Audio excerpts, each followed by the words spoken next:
Hey, good morning. It's Monday morning. We're heading back into work week. Esther and I have had a real relaxing 4th of July weekend, and I trust you did as well. So, in my comfy clothes, I did put on the t shirt that was a Christmas gift.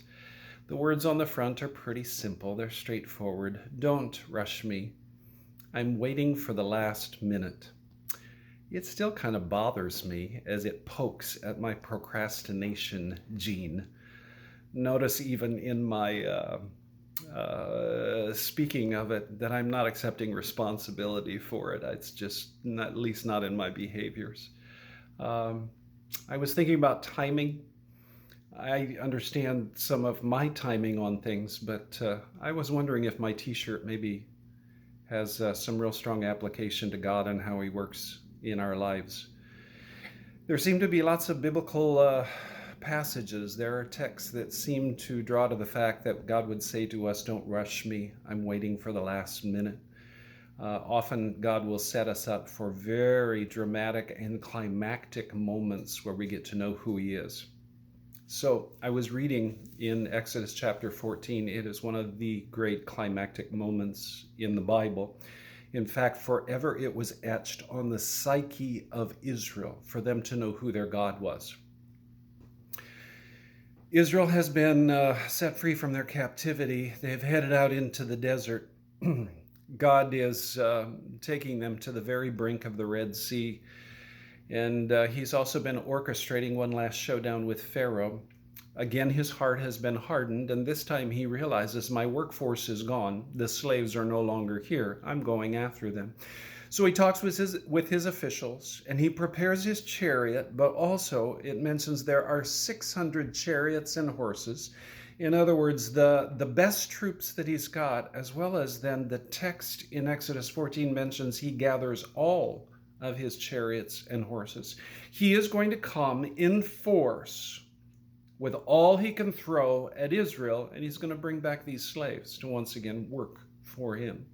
He's going to show them, "You have not won over me." And while he heads after them, Moses has faced Pharaoh. Yeah, he's been toe to toe. He's been eye to eye with him, but these Israeli slaves have probably not had glimpses of Pharaoh, but now they do.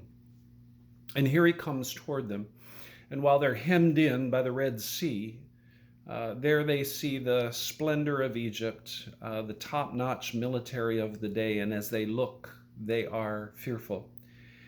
And it's Moses that says to them, take a good look, because this is the last that you will see of them. He understands that God has one more time set up a showdown. And at that moment, there is an angel of the Lord that heads around, ranks them, and the angel of the Lord, as well as the pillar of fire and the cloud, stands between Israel and Pharaoh's army. And it's then that these words come, and it is verse 14 of Exodus 14. It is a great memory verse for you to get down, not only get it up into your head, but get it down into your heart. The Lord will fight for you. You only need to be still. The Lord will fight for you. You need only to be still. I love that verse. It's a powerful verse. Sure enough, God took care of Israel. There they were.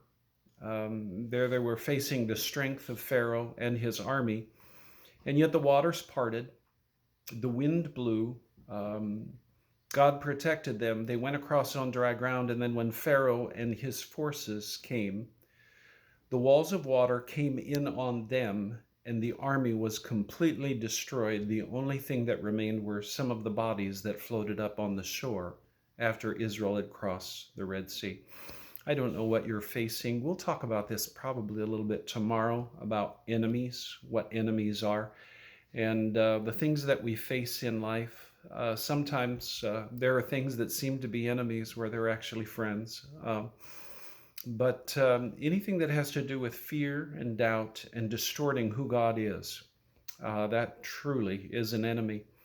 But here's the good news. God says that He will fight for us. You need only to be still. So as you face your week, what are the things that you just need to be still? Be quiet. Let God work. He is at work. He is a God of triumph. He overcomes all of our enemies. Hey, I trust you have an awesome, awesome week. Grab onto Exodus 14 today. Get it into your soul. Verse 14, the Lord will fight for you. You need only to be still. God bless. Have an awesome day.